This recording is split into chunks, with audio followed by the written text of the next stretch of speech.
Welcome to Third Degree on Dominators News Network. I'm your host, Sunita Ragnath. Tonight, we tackle a subject that affects us all.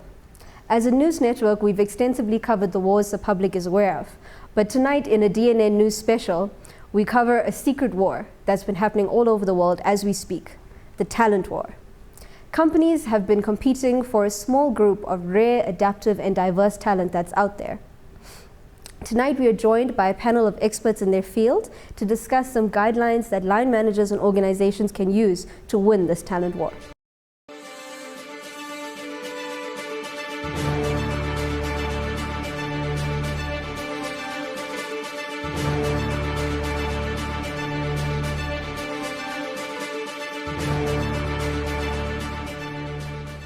Research has shown that companies can gain a competitive advantage through their people. Talented people add value and can take the organization to the next level.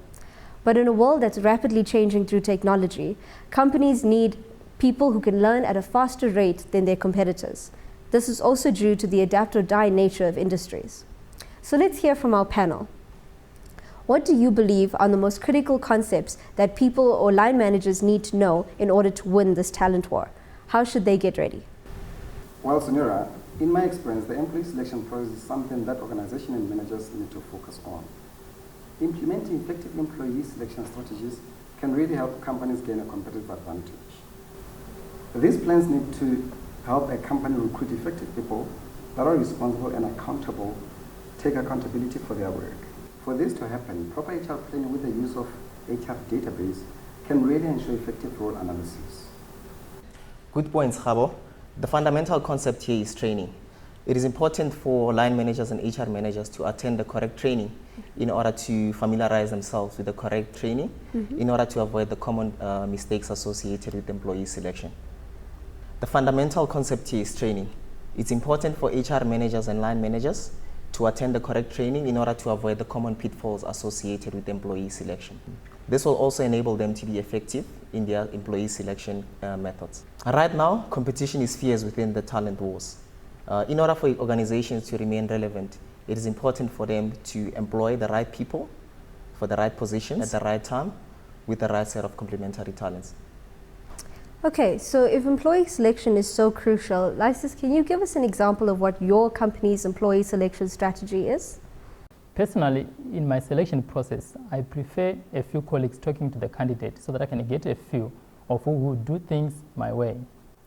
Candidates that remind me of myself at that point in my career will be a better fit in my department. So I tend to choose candidates from the schools that I've attended because I feel I can trust their delivery. No, Lysias. Actually, this is some of the most common mistakes that many line managers make. The similar to me approach is highly ineffective and it compromises your ability to get the right talents within your talent pool. Organizations need to employ people with the right set of talents, value sets and mindsets, and that can easily be aligned to their role sets. This will make them accountable and responsible in their roles. In my experience, Sunira, other common mistakes that I've noticed is the halo horn type, stereotyping, and also the most common, which is the traditional boardroom approach. Okay, so tell us, what other aspects should line managers like Lysis be looking for in candidates in the selection process? Sunira, line managers should be essentially looking for the right people. Let me explain what I mean by right people.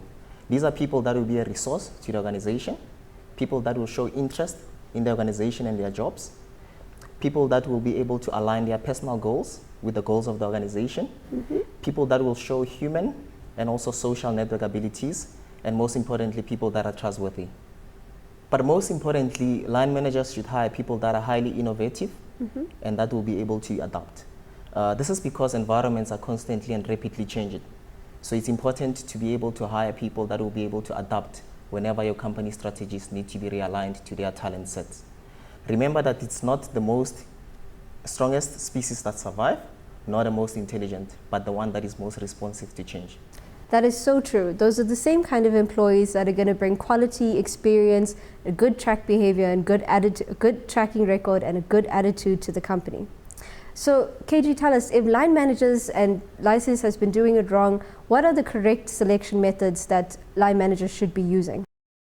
Thank you, Sunira. There are activities where the line manager and the HR need to work together.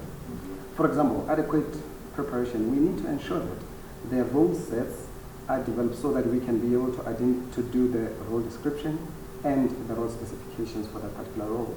Number two, panel selection. We need to ensure that the panel is diverse such that it has all the team that need to be there from all the departments to ensure that there is no biasness. At the same time, the panel need to be so well prepared so that we can only select the best employees at the end of the day. Number three is the methods. The role profile will determine what kind of role methods will need to be identified and pursued at the end of the day. And from there, we go to the process where we compile a short list of all successful candidates, and from there we go to the decision making where we select the appropriate candidate. So one of the takeaways from our discussion is that the talent that your company is looking for is not actively looking for you, which is why we need to get creative. So Toboko, can you tell us one of the examples of a company that is being creative in their recruitment techniques right now? So Nira, I've actually seen a number of highly innovative ideas by organizations. The best one I've seen is the Google Billboard, Genius Billboard. Essentially what Google did is they used the coded message that whoever cracked the code was then directed to a website where they were invited to apply for a job. This allowed them to cut on their lead times and also to get the right people. Thank you, Toboko. So with everything we've learned from our discussion, I think one of the main takeaway points is that once your company has correctly chosen and found the talent that they want, don't let them leave the building without signing on the dotted line. Good night.